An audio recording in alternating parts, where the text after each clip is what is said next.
bashkëpunimi jonë bashkërtor, familja jonë, qetësia familjare, a është shembull, indikimet e udhëzimit të pejgamberit që hapin rrugë që njerëz me dasëm të pejgamberin, apo fatkeqësisht dhuna në familjet tona, sjellje arrogante në familjet tona, është shembull i keq që të tjerë nuk dojnë mënyrën që ne jetojmë me pas mënyrë të jetuarit ty natë.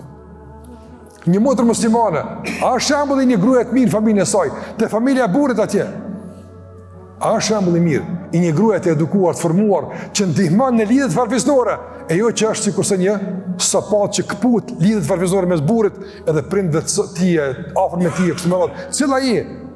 Pra me çështja e familjes dhe bashkëpunimit, duhet që çështja primare bashkëtorët ta kenë, familjarët ta kenë besimin në Allah xhallahu, imani. Tema më madhore në familje është imani, ushqimi i zemrës, pastaj ushqimi i trupit.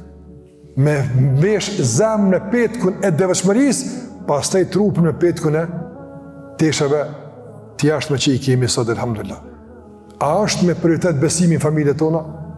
A është dert breng e diskutimit të përbashkët? Pyetjet mëdha që duhet më bëjnë një tjetër vazhdimisht, burri me gruan. Interesojmë për shëndetin e fëmijëve tonë, mirë. A interesohesh për zemrën e tij? A ka hased, a ka urrëtie, a ka zili, a ka lakmi? Mja heka të më shëru, ti vetë që shihem të. Me qenë me prioritet. Kjo është agenda e jetës e muslimanit. Organizimi i jetës mbi bazën e besimit në Allah xhallahu ala.